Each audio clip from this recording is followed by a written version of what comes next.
Hello everyone. In this episode I want to spend a little time talking about form validation. Form validation doesn't really introduce anything new. We're basically just going to, when doing form validation, continue using some of the tools that we've picked up in some of our previous episodes. Primarily, form validation is going to deal with the DOM being able to access data mostly from inside forms, and it's going to deal with events to a certain, rather limited, I guess you'd say, extent. Anyway, the idea behind form validation is that bandwidth is expensive. Anytime a form is submitted to a website that is incomplete, and that website then on the server discovers that all of the information that it needs to complete the request is not present, the server then has to take and send that page back to the user.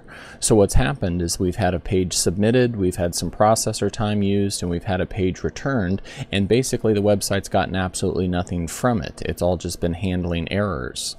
So what we can do with JavaScript is we can actually have JavaScript step in at the point that the user attempts to submit a form, and then to have the JavaScript try to confirm or validate that the form has the necessary information contained in it for it to be worth actually submitting to the web server. If the JavaScript finds that the form is lacking in some way, then it can stop the submission from occurring, so there's no submission going to the server, there's no wasted server time while it validates the form, and then there's no wasted bandwidth as the page has to be sent back in order for the user to be able to complete it. So form validation is really sort of all about the efficiency of having data submitted to our websites, and it tends to be one of the more common sort of serious type jobs that JavaScript often has to be responsible for, which is one of the reasons that I'm drawing it out here and talking about it in its own particular little episode. You can see what I actually have here is a little form that I've put together. I have this form currently submitting to a page on my student website, an echo page, which basically will just show us what data is submitted by the form. The form's data is being submitted through the post method. And what I actually then have in the form is I have a nickname field, I have an email address field, right, both of those text fields, and then I have a field for account type, just sort of a make-believe field. Imagine that we were going to let the user choose what type of account they want. So when I take this form and I pull it up in my browser, it looks basically like this. If I go and then fill in some information in it, for example, here we go, test@test.com, and let's say a premium account. When I choose to register, you can see it actually submits, and the different pieces of data are being received by the server. There's NOAA for the nickname, premium for the account type, and test@test.com for the email address. Now the way this form currently works, being basically just HTML, is if the form is complete or not complete, it submits the same way. So here, even if the form were left completely empty, I can hit register and all of the data is submitted to the server. You can see that nickname, type, and email address are all actually blank in that case. And that's the kind of situation that we basically want to use our JavaScript to avoid. Avoid having the bandwidth to and from the server wasted, and avoid having the server's time wasted by an incomplete form submission. So when we want to have JavaScript do form validation for us, the first question becomes, how do we get JavaScript tied into this basic action that's taking place here inside the browser? Well, there's actually a few different ways that we can do this, but before I jump right into that, let's go ahead and kind of set ourselves a little goal.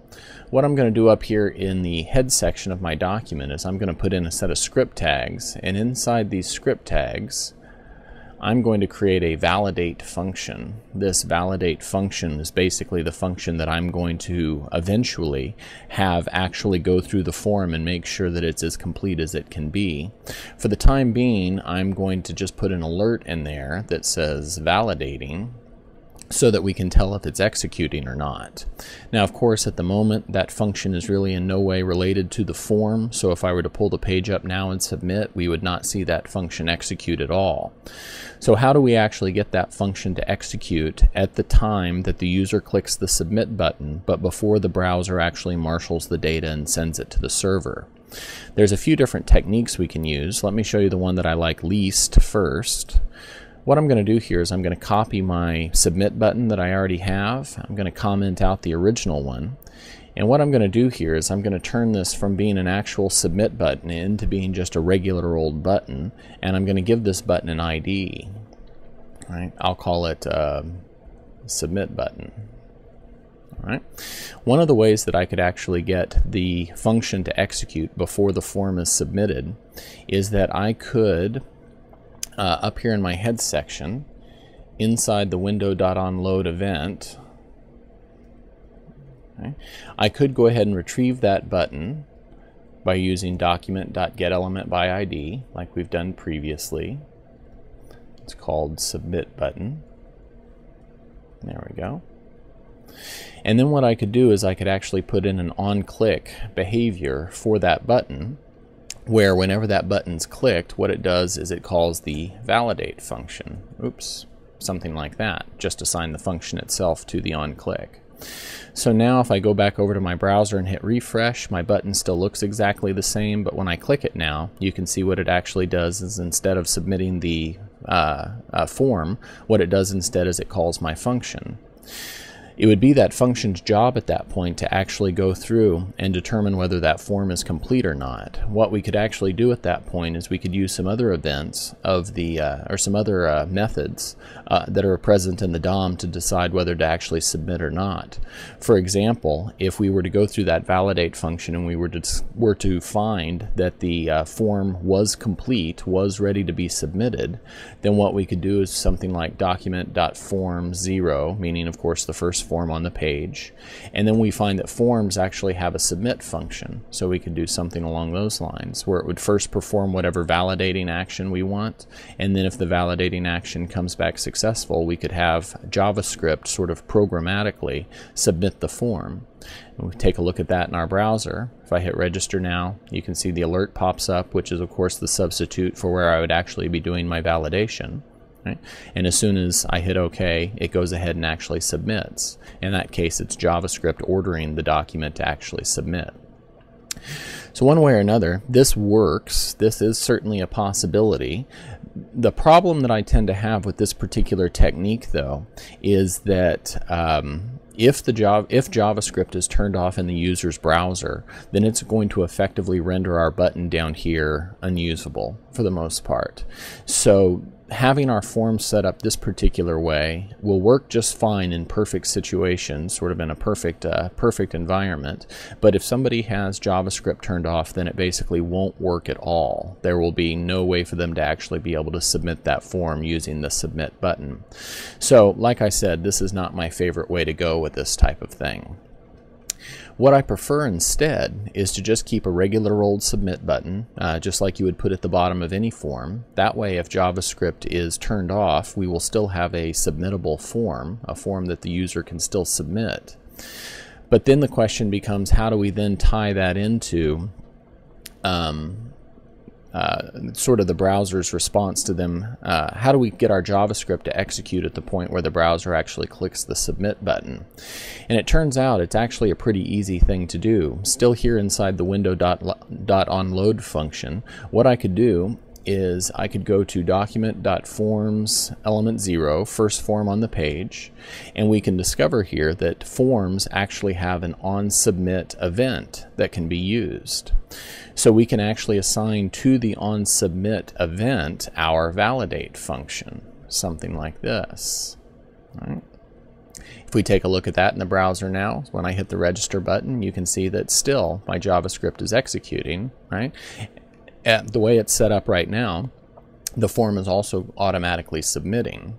So basically what happens is that whenever we click the submit button, that triggers the onSubmit behavior of the form, the on-submit behavior of the form, sort of like hyperlinks that we talked about previously, can have both a JavaScript component to it, which is basically the validate function that I'm asking it to run here, but it also has its own default behavior, which is the actual submission of the form. And what the browser will do is it will actually run the JavaScript part of onSubmit first, and then it will look for a value being returned from that. If the value being returned from that is missing or true, then what will actually happen is the browser will go ahead and do its default behavior, meaning it'll go ahead and submit the form. But if it finds that the validate function returns a value of false, so if I come back up here to my validate function and return false, for example, okay, then it will not execute its default behavior, sort of the same way that we previously used a confirm function to decide whether to follow a hyperlink or not. So let's take a look at that now. If I hit register, my JavaScript executes, and then that's it. Because of the false value that's being returned from the validate function, the form did not automatically submit. So what we would want to do in this case is we would want our validate function to actually go through, determine whether the form is complete enough to submit, and if it is, it would return true. But if it finds that the form is incomplete in some way, then it would return false, and then the form would not submit. Now that we have our JavaScript tied into the onSubmit behavior of our form, we can go on and talk about the actual validation itself. First thing I'm going to do is just clean out some of those comments that I'd put in here from the less desirable of the two techniques that I showed you there a minute ago. What we want to do now is we basically want to come back up to our validate function and see if we can actually make it do some work, do the actual work of validating our form. Let's take a real quick look here at the form itself and just familiarize ourselves with what we have to work with and what rules we're going to try to follow. For starters, we have a text field where the user is supposed to type in their nickname. This field is called nickname, so that's the name that we're going to be dealing with. That text field should not be allowed to be blank if the form is going to submit, or at least we're going to say that's going to be the rule for it. We also then have an email address field whose name is email address with an underscore between email and an address. It's again a text field, and we are going to again want to make sure that that field is not blank whenever the form is submittable. And then lastly, we have this select component. It's called type. What type actually has available in it is 3 different option tags. The first of the 3 option tags is blank. The blank option tag is sort of the default, the idea being that we sort of want to force the user to choose one of the other two. So kind of like with the 2 text fields, we don't want to allow the form to submit if the option, the blank option here, is the one that's selected. We want to make sure that they've selected either premium or standard. So back up in my validate function then, I'm not going to need my alert anymore. Instead, what I'm going to want to do is I'm going to want to go through here and have my validate function check each one of the different fields in my form, in this case 3 different fields. There's a few different ways that I can do this. I'm going to do it sort of the more straightforward standard manual way here this first time. But while the validate function is validating the form, there's a few extra sort of pieces of work that are also going to need to be done. It's of course going to overall need to keep track of whether the form is complete enough to submit or not. But as sort of a secondary thing, it's also going to need to keep track of what problems it finds with the form. Essentially, if it does find problems with the form, what are those problems? Because as you can imagine, if the form doesn't submit, we would actually want to somehow notify the user that there was a problem with the form, tell them specifically what the problems were. We wouldn't want them just sitting there clicking the submit button, having it not submit and not know why. People would just assume that the form was broken at that point. So the way I'm going to go about this here is I'm going to create myself an errors variable. I think I got one too many R's in there. There we go. Which I'm going to initialize to an empty string. And the way I'm actually going to have this work then is as I go through and check all of the different fields, anytime I find a field with a problem, I'm going to take the sort of description of that problem and I'm going to append it here to the errors variable. Because what that will then allow me to do is at the end I can say if errors, too many R's again, I can say if errors is equal to blank, meaning we found no errors, then I can return true. Otherwise, I can return false. So that will be sort of the final check that happens here inside the validation function. We start off with errors blank. If we then go through, check all of our fields and find no problems, then by the time we get down here, the errors variable will still be blank, in which case we'll return true, which will cause the form to submit. But if we start off with a blank errors variable, and then when we go through and we check the form, we do find problems, we append the description of those problems to our errors variable, then when we get down here to the bottom, we'll find that the errors variable is not blank, in which case we will return false and the form will not submit. Let me also go ahead and throw in here an alert where I'll just show the errors so we can see if our errors are being kept track of the way that they should. Right. Now in this first sort of validation technique I want to show you, I mentioned to you that it's sort of a very manual way of doing it. Right. What I'm actually going to want to do here in this part of the validate function is simply using control structures, go through each one of the different fields individually and determine whether it is complete or not according to whatever rules I've decided to follow. So I could start off by doing something like saying if document.forms element 0 dot nickname, which means that I'm checking the field called nickname that's inside the first form on the page. If that particular field's value is equal to a blank, then that would be a problem. So what I would do then is to my errors variable, I would append something like you must give your nickname, nuckname. I like nuckname better. We'll go with nickname anyway, something along those lines. I'm also going to throw a \n there on the end of that string. The \n means new line, which most of the time in JavaScript isn't really going to show us or do anything special for us. But when we actually take these errors and we display them down here in this alert, that new line will actually work, so each one of these separate errors will appear on its own separate line in the alert that pops up. But that would pretty much be it. That would take care of our nickname for us. If there were any other kinds of checks that we needed to perform, like if the nickname had to be more than a certain number of characters, we could go ahead and do those same checks in additional if statements there. Right? Next, what I'm going to do is inside document.forms element 0 dot email address, I'm going to check that field's value, and if that one's value is blank, then I'm going to want to do basically the same thing. To my errors variable, I'm going to append you must give your email address. And a new line. Oops. Where am I? There we go. All right, the only thing left for me to then check is the drop-down box, the select component.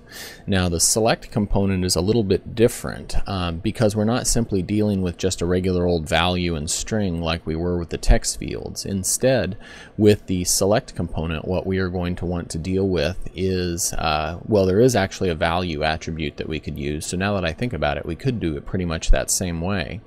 But I wanted to show you something about a select that's a little bit different, and that is called the selected index. Let me just do this for right now. Let me put an alert and let me do document.forms element 0 dot type. That type there should be the type as the name of my select component right here, type. Right? I just realized that might be a reserved word, so that might potentially give me a problem. We'll have to come back and see. Right? After type, let me then put in selected index. There we go. What that should actually do, what selected index should do, is it should treat all of the different options inside that select component sort of like they were an array, and come back and give me the element number of the one that's currently selected. So let's just go try that over here in our browser real quick and see how that goes. If I click register, okay, there's the 0. What that actually is meaning is that what's currently selected in my select component is element 0, or essentially the first option tag. And then there's my errors that go along with my nickname and my email address field, and then you see that the form doesn't submit. If I come over to my account type select and I pick, let's say, standard, you'll see that standard is actually the third option tag. So if the first one is element 0, the second is element 1, and this one then should be element 2. So what we should see pop up in the very first alert now should be 2. And sure enough, there it goes. So what we can do with that selected index is it kind of gives us an alternate way of being able to check the values that go along with select components. So I could, for example, say if the selected index of my type is equal to 0, meaning it's the blank option, then I could go ahead and make myself an error and say you must choose an account type, or something like that. All right, and then that would pretty much be it. If I come back over and take a look at it in my browser again, if I put in a nickname and I choose a type, but I leave out the email address, you can see that I get an error message saying you must get your email address, and the form doesn't submit. If I leave out the nickname and put in an email address, select an account type, then I get an error about the nickname. If I don't choose my account type, but I give all the other information, can't spell my own name, then I just get the error about the account type. And then finally, if I actually do choose or select values for all three and I hit register, no error messages and the form submits just like it should. Okay, with that taken care of, what I wanted to go on and show you next then is sort of an alternate way that we could go through and do form validation. It might be a little bit easier in some cases, it might be a little bit harder in others. It all just sort of depends on the situation. One way or another, it is a pretty decent technique that we could use. What we have right now, as you've seen, certainly does work, but also keep in mind that this form we're dealing with here is only 3 fields long. Now usually it is a pretty good idea to try to keep your forms fairly short and concise so they don't intimidate somebody who has to fill them out, but nevertheless just a 3-field form is fairly short. If we were collecting an address, a billing address, a shipping address, all of that information, the form would be considerably longer, which means the number of if statements that we would have up here in our validate function would also be considerably more numerous. We would have a lot more work to do to validate a longer field or a longer form using this sort of very manual technique. So what I wanted to show you now is kind of a different way that we could go through and do basically the same work, but in a way that might be a little bit more automated. What I'm going to do here is I'm going to get rid of those if statements that I put in before, and what I want to do up here instead is I want to put in a loop that will automatically take me through all the different parts of the form. So I think what I'm going to do is I'm going to go with a for loop where I'm going to create a variable called x. I'm going to initialize it to 0, and I'm going to say that as long as x is less than document.forms element 0 dot elements dot length. Now elements is a subarray inside the forms array that has within it all of the different form controls, basically all of the different fields. So what I'm doing here is I'm saying start at field 0 and keep going to the length of the fields. However many fields there are, go that far, basically is what I'm saying. All right. I'll do an x++, so what we end up with here is a for loop that will one at a time take us through each one of the separate controls that are actually present in the form. Just to kind of show you, let me throw an alert in here, and let me alert for you document.forms element 0 dot elements, elements x, right? So that'll take us through each one individually. And then let me put in dot type there. We're actually going to look at the type of each one of those different elements. If I come over and look at that in my browser now, when I actually hit submit, it says it found a text field, another text field, a select one component, which is what JavaScript calls a regular select component. If on that select component we had set multiple equal to multiple as an HTML attribute, then that would come up as select multiple, but just select one as the way it is right now. And then it finds our submit button. So you can see there that it actually goes through and it finds and is able to discern the type of each one of the separate elements that it actually finds in the document. So the way we could use that is here inside the for loop we could do something like say if the type of the element is text, okay, then perform some type of test on it. So this would allow us to have sort of a generic test that could be performed on all of the fields of a specific type. Right? We could have another if statement in here where we say if the type is a select one, right? Ooh, that should be a hyphen, not an underscore, right? Then perform some other type of test on it. So if we had a form that had a dozen different text fields on it, instead of having to have an if statement for each one, I could have sort of a generic test like what I have here that would perform the same basic test on all of the different fields. And like I said before, this might be easier, this might be harder. It really kind of all depends on the form. If our form has a lot of text fields, for example, in it, and they all need to be treated with basically the same rules, then doing it this way would be much easier than going through and doing each one of them individually and just repeating the same test, the same code over and over again for each one of those separate fields. But if our form has a bunch of text fields where each one has different rules that has to be followed, then something like this might actually end up being more difficult. But nevertheless, let's just see what we could go ahead and do with this. At this point, we've checked to see if that particular element is a text field. If it is a text field, then what we would want to do next is check to see, let's say, if it's blank. So I could say if document.forms element 0 dot elements x, if that particular field's value is equal to blank, okay, then in that case we have a problem. So what I need to do is add something to my errors variable at that point. So I could do something like, say, the something, I'll just put there temporarily, field cannot be blank. Yeah, and a new line at the end. So I'm still going to put together basically an error message. The question is, how do I customize the error message per field? I don't want it to say the text field cannot be blank, because of course the form might have lots of different text fields on it. So what I could do right here, where I actually need the name of the field, is I could actually use the name of the field. I could do something like document.forms element 0 dot elements x dot name. So I actually take the name of the field and I append it in there along with everything else.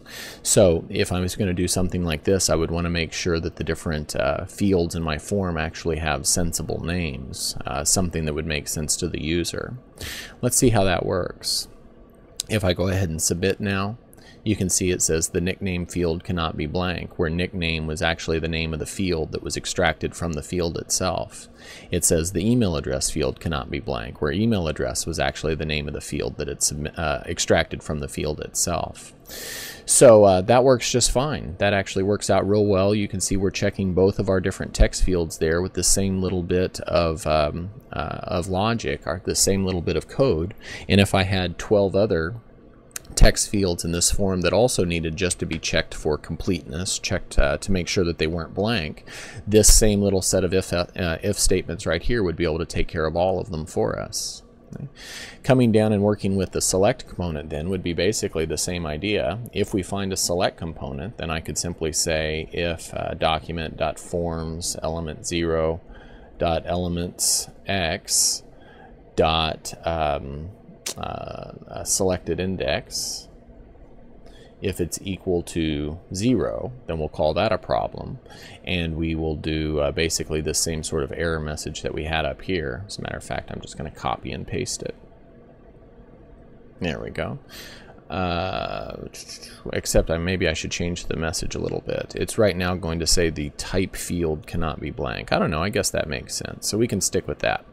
Back over in the browser now, I submit, and sure enough, everything looks just the way it should, but we're having our checking done for us in a slightly more automated fashion.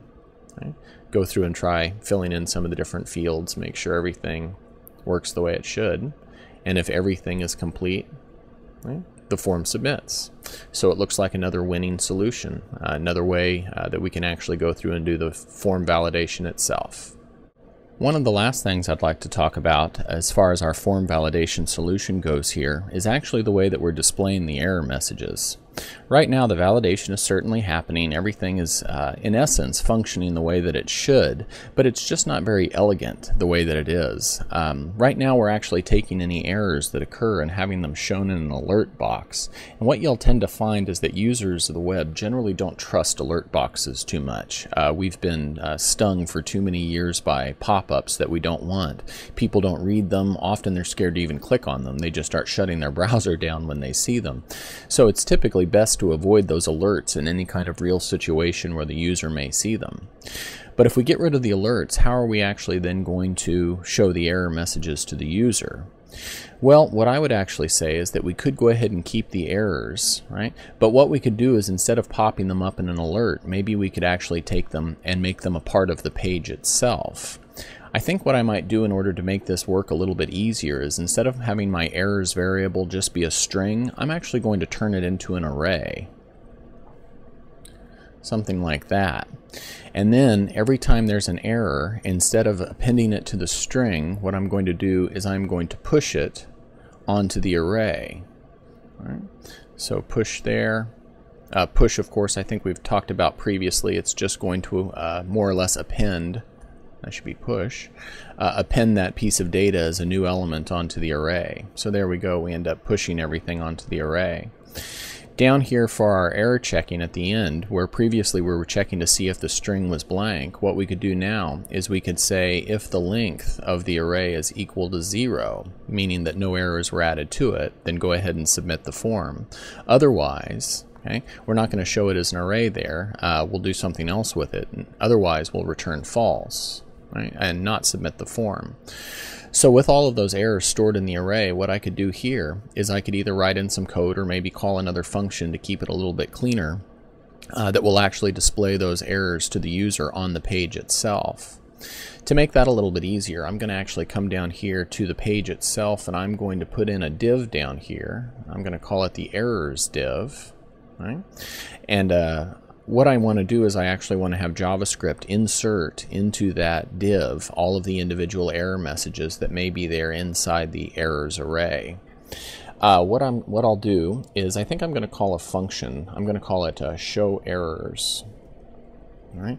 And maybe I'll pass it that errors array. Then let me just write that show errors function right in here. And I'm going to say it's going to be passed an array. I'll just call it array. Maybe I'll call it errors like I did before.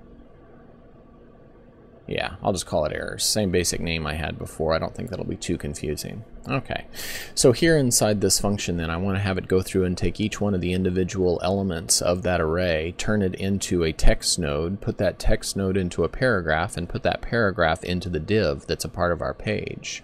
So I'm going to start by just retrieving the div itself, since I'm going to need it throughout the rest of this function. So I'm going to do a get element by ID, retrieve the thing called errors, which is the div down there, right? And then I'm going to start a for loop. For loop, I'm going to make a variable called x. As long as x is less than the length of the errors array, then I will increment x as we go through all the different elements of the array. As we go through each of the elements of the array, I'm going to take the actual error from that element of the array and turn it into a text node. So I'm going to do a document.create text node.